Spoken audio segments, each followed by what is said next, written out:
Hola, buenas tardes. Esta es mi explicación del ciclo de Krebs por Azul Zúñiga, de primer semestre de fisioterapia. Bueno, el ciclo de Krebs, o también conocido como el ciclo del ácido cítrico o ciclo de los ácidos tricarboxílicos, es una ruta metabólica, es decir, una sucesión de reacciones químicas que forman parte de la respiración celular en todas las células aeróbicas. El ciclo de Krebs empieza con dos moléculas, un oxalacetato de 4 carbonos y una de acetilcoenzima A o CoA, que es un acetil con 2 carbonos. Y el acetil-CoA lleva una coenzima A, perdón. Aquí la S es para simbolizar que la cadena empieza con un azufre y que ese azufre está unido al carbono del acetil.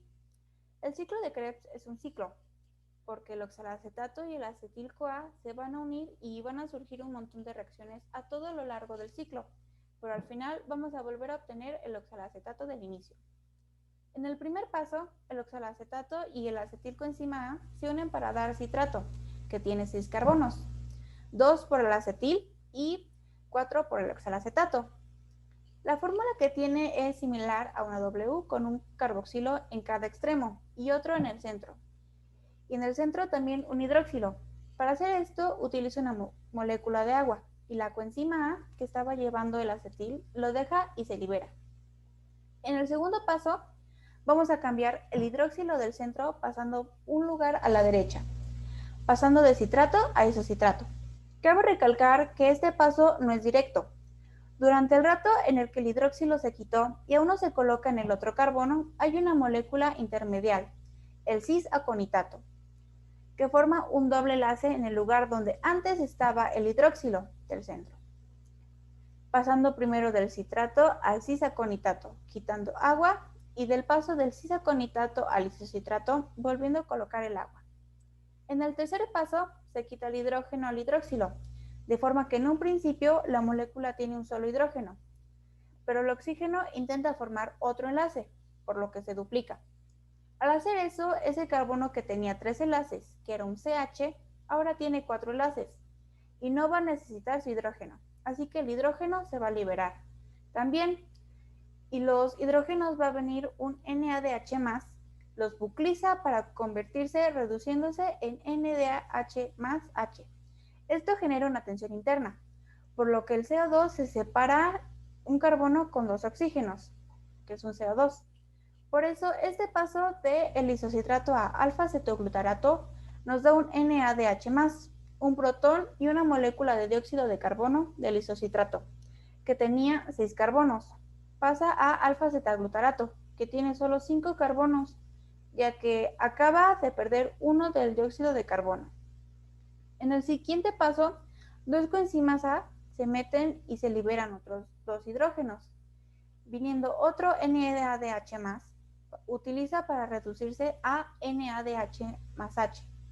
Al meterse lo que hace es sustituir el carboxilo, liberándose nuevamente consiguiendo dióxido de carbono, llamándose succinilcoenzima A de alfa-acetoglutarato a succinilcoenzima A, que tiene 4 carbonos porque se perdió otro en el dióxido de carbono. Siguiente paso. Del enlace que existe entre un azufre y un carbono con un oxígeno es un enlace tioéster, y si se rompe con una molécula de agua se consigue suficiente energía como para tomar un ATP y ponerle un fosfato.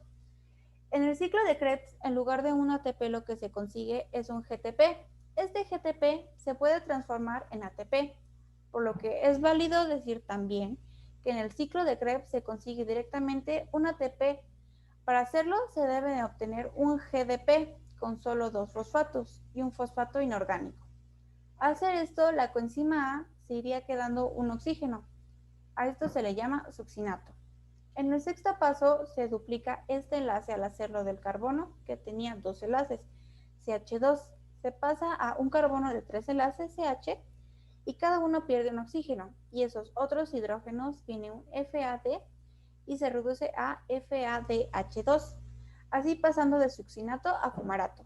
En el penúltimo paso se pasa de fumarato a malato, únicamente agregando una molécula de agua en un carbono. Para el último paso se pasa el malato al oxalacetato. Al hacerlo, se cambia de un hidroxilo a un carbonilo. Esta reacción es la misma que se da en el isocitrato a alfa-zetaglutarato en el OH, convirtiéndose en uno solo. En esta reacción, donde se liberan dos hidrógenos, sirviendo para que se unan un NADH+ y se redujesen a NADH+H, y así volviendo a obtener el oxalacetato del inicio. Ya por último, en el ciclo de Krebs existen tres tipos de enzimas: sintasas o sintetasas. Lo que hacen es tomar dos moléculas y unirlas entre ellas para formar una nueva.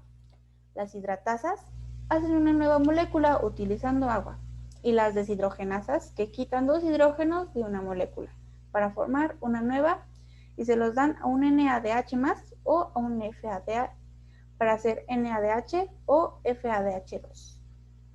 Gracias.